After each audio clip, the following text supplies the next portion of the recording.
Kasi yung buhay ko noon sobrang dilim talaga. Kasi po nung umidad ako ng 15, wala akong paniniwala talaga sa Diyos eh. Sabi ko sa kanya, paano mag-Muslim? Hindi ka naman tinanong bakit mo gusto mag-Muslim. Kasi, may gusto kong baguhin yung buhay ko. Tapos mararamdaman mo sa sarili mo, pag mag-isa ka, pag nagmumuni-muni ka kasi, parang may kulang. Yun pala, hinahanap ko na yung hinahanap ko, binigay na sa akin ng Allah. Alhamdulillah. Nung mag-Muslim ka na, Kung sakaling dito ko talaga matagpuan yung katotohanan, hindi na ako aalis dito. maikling salita, yung term na pasaway, applicable sa'yo. Sobra. Payapa eh. Payapa yung puso ko eh. Kumbaga,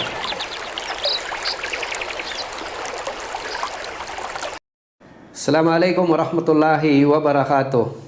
Sumainyo nawa ang kapayapaan, ang pagpapala at habag ng Allah subhanahu wa ta'ala. Magandang araw po sa inyong lahat. Sa pagkakataong ito ay mayroon tayong panauhin, isang balik Islam, batang-bata, 23 years old. Nawa ay malaman natin ang kanyang kwento ng buhay, kung paano siya yumakap sa Islam. Assalamualaikum warahmatullahi wabarakatuh. Okay. Unang-una ay magpakilala ka, Brad, sa ating mga nanonood. ako nga pala si John Michael Gonzalez.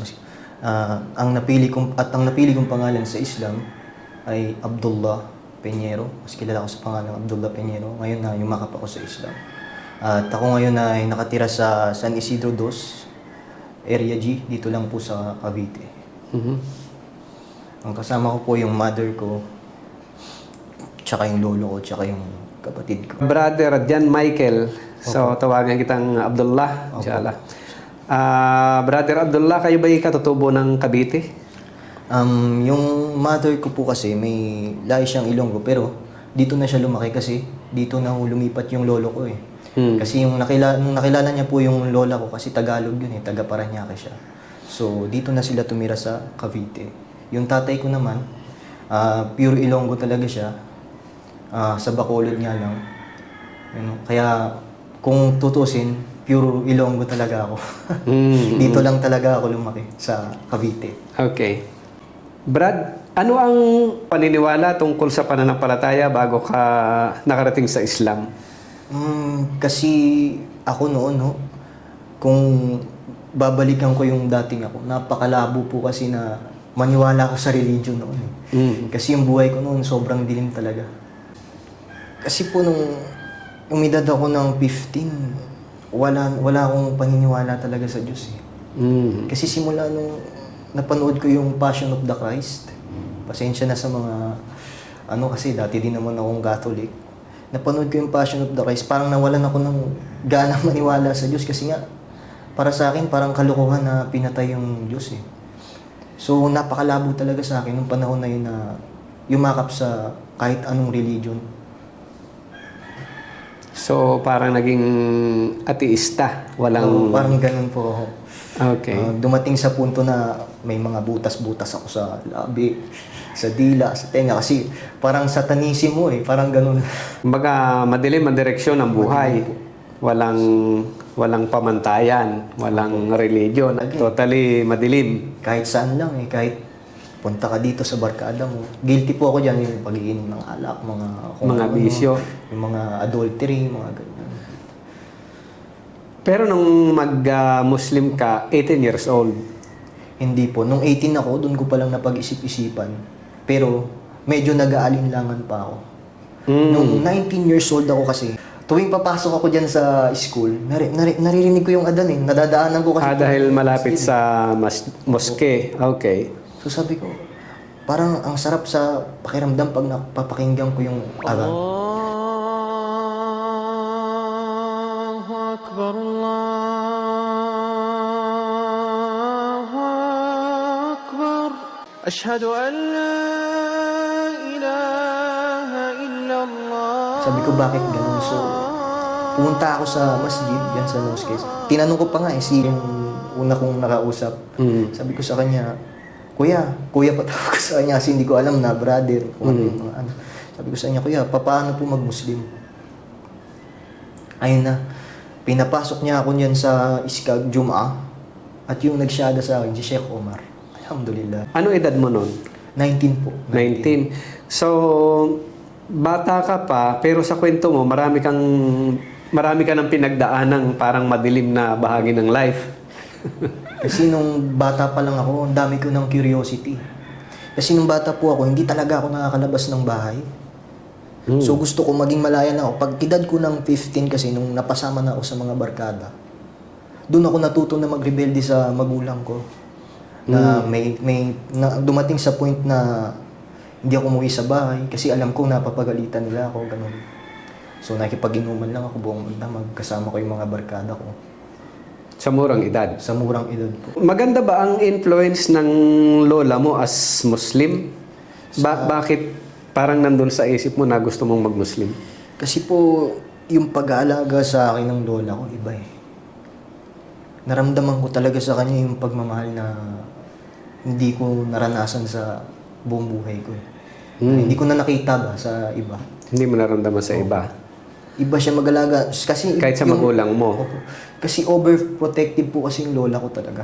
Balik Pagdating sa Islam. akin. Balik Islam siya. Brad, nung edad 19 ka na, ano ang nasa puso mo at talagang nagkusa kang lumapit sa mga Muslim? Ang unang-una ko pong ginawa kasi talaga, kinausap ko yung kaibigan ko na Maranao. Na Kabatch Muslim? ko kasi yun nung high school ako Oo. eh. Sabi ko sa kanya, paano mag-Muslim? Sabi niya, bakit? Sabi ko, gusto ko. Gusto ko mag-Muslim. Anong nasa puso mo at gusto mo? May gusto kong baguhin yung buhay ko. Yun yung pinakaunang gusto kong baguhin talaga yung buhay ko. Kasi, yun nga, panahiinom ako. Tapos tuwing uwi ako sa bahay, syempre, pag nakainom ka, kinabukasan, may hangover ka. Tapos mararamdaman mo sa sarili mo, pag mag-isa ka, pag nagmumuni-muni ka kasi, parang may kulang. Parang may kulang na, parang may hinahanap ako eh. Sabi ko kasi nung panahon na yun, curiosity, wala namang masama kung susubukan ko.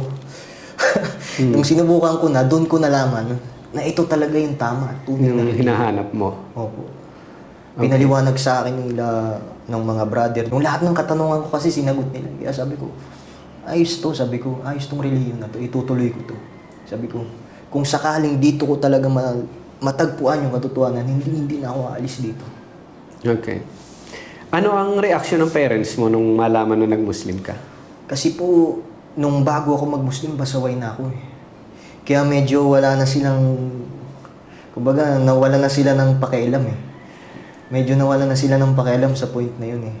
Kasi alam nila na ipaglalaban ko kung ano yung gusto ko. Sa madalit sabi, yung term na pasaway, Opo. applicable sa'yo. Sobra. Ano ang masasabi mong pagkakaiba ng life mo noon na hindi ka pa Muslim nung pumasok ka na sa Islam? Payapa eh. Payapa yung puso ko eh. Kumbaga, basta hindi ko maintindihan kung bakit payapa ako ngayon kaysa sa noon eh. Kasi siguro dahil sa ginagawa ko yung lifestyle ko. Iba kasi yung lifestyle ng Muslim. Tsaka sa lifestyle ko noon, talagang puro bisyo, kung ano lang gawin mo sa buhay, lahat pwede. Kaya mararamdaman mo rin sa huli, lahat kasi ng bagay na gagawa mo, parang mararamdaman mo may kulang. Tapos minsan may dumating sa point na napatanong ako sa sarili ko, bakit ako nabubuhay dito sa mundo? Ano ang purpose ng buhay? Opo. Pero walang sagot. Oo, yun po. Yun. Okay. Brad, bakit sa murang edad, ano ang mga pangyayari sa buhay mo? Bakit tila ang direksyon ng buhay mo ay sa madilim na landas? Kasi nung bata pa ako, sa totoo lang, nakaranas kasi ako ng pagmamaltrato. Kasi yung tita ko, inampun ko kasi ako niyan. May yung katulong na yan, pag nagagalit siya sa akin, sinasakal niya ako. Kung ano-anong ginawa niya sa akin na pagmamaltrato. Parusa. Oo. Tapos nung napalitan na siya, ganun din ulit yung nangyari sa isang katulong, ganun din yung ginawa sa akin, puro pagmamaltrato. Dumating pa nga sa punto na inuntog niya ako sa yung sa Great Pope.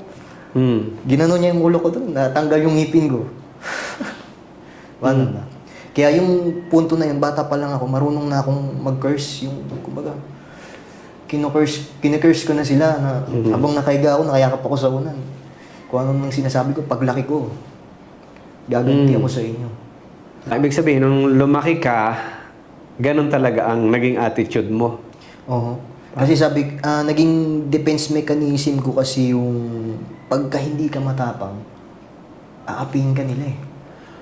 Naging ganun yung belief ko. Yung mentality.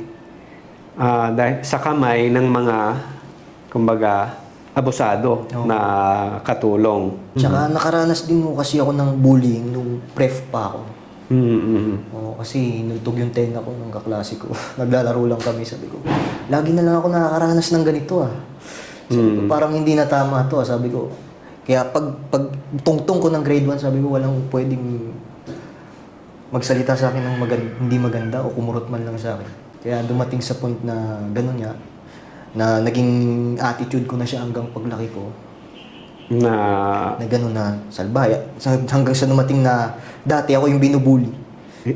Ngayon ako naman yung nambubuli. Then, nung mag-Muslim ka, Nung mag-Muslim ako, doon nagbagong lahat. nagbago na. Oo. Kumbaga, lahat nung mga nangyari sa akin, parang pinalaya ko na eh. Yung nakaraan, parang tinapong ko na. Kasi sabi ko, lahat ng nangyari na to sa akin, pagsubok to ng Allah. Pagsubok to ng Allah kasi hindi magiging ganito kalinaw yung isip ko kung hindi nangyari sa akin lahat ng mga pagsubok na yun. Laman po ako ng guidance, yung mga yan. Tapos laman din ako ng barangay, lagi akong nandiyan. Muntik pa nga akong pumasok sa selda dahil dyan sa mga kalokohan na yan. Muntik na makulong. Oo. Sakit ako ng ulo ng lolo ko, laging bayad, mga ganito. Merong hiwa dito kasi nagkabugbugan, babayad na naman, physical injury, gusto pang magpakaso. Kaya ang gagawin namin, babayaran na lang para areglo na lang. Sa school. Sa labas naman po yun. Sa labas. So, ibig sabihin, ang life mo, maraming troubles. Puro troubles po. Buhay pa ang lola mo? Patay na po yung lola ko. Nung mag-Muslim ka, Buhay pa siya. so, isang magandang balita sa kanya yon pag Muslim mo. Pakaganda po.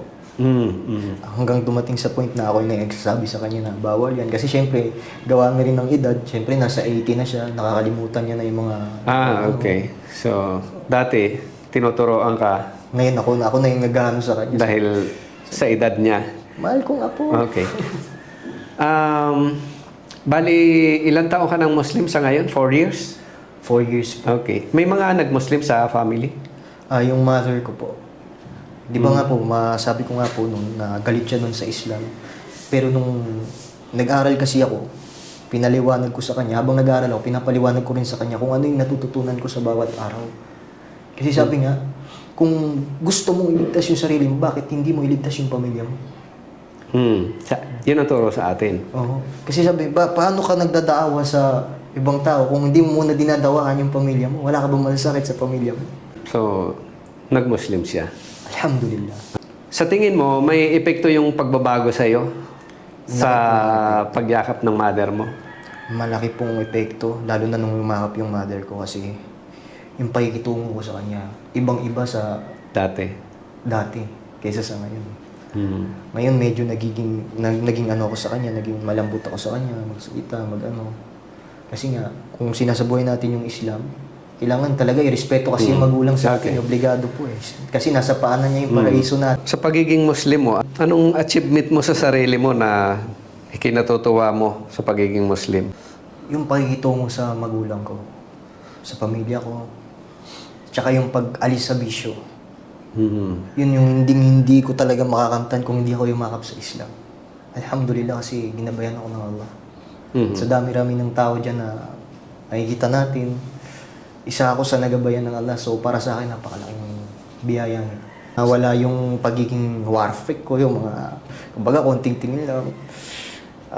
Madaling makipag-away. Madaling makipag-away. Nawala ko sa akin yun. Kumbaga, mas lalong naging malawak yung isipan ko eh. Binuksan ng Allah yung liwanag sa sa isipan ko eh. Alhamdulillah. Parang medyo mas naging edukado tayo eh. Okay. Kasi nung time na yun talaga, puro masasama yung nasa isipan ko kasi nga siguro gawa ng mga bisyo, mga kalokohan, siyempre, naniniwala din ako talaga yung sa mga nakakasama ko. Kung sino yung nakakasama mo, yun din yung ma-adapt mo eh. Sa araw-araw, kung siya yung kausap mo eh. Kung hindi ka naging Muslim, ano ang sa tingin mong takbo ng buhay mo sa ngayon? Siguro wala na ako dito. Sa mundo? Bakit? Sumasama ka ba sa mga... Kasi ako yung tao na war freak po ako noon eh. Kumbaga konting Pro ball. matignan mo lang ako noon. Iba na yung ano ko, kumbaga parang hinahamon mo na ako, parang ganun. May ganong anggulo. May ganun akong ano, tapos pag nagiinom ako noon, nagwawala ako, ko. Parang doon ko, parang kasing noon broken ako eh. Kumbaga parang doon ko binubuhos lahat ng problema ko kapag ka nakainom na ako. Kung magbibigay ka ng payo sa mga kabataan na hindi Muslim, ano ang gusto mong ibigay na payo? Ang payo na gusto ko ibigay sa kanila, kung sila talaga meron silang takot sa Diyos, malalaman nila kung ano yung katotohanan. Ibibigay sa kanila ng Allah subhanahu wa ta'ala yun. Kasi sinong tao yung takot sa Diyos na hindi niya hahanapin kung ano yung katotohanan? Siyempre mananaliksik siya hanggang sa ibigay sa kanya ng Allah subhanahu wa ta'ala yun. Maraming salamat, Brad, sa pagbabahagi mo ng iyong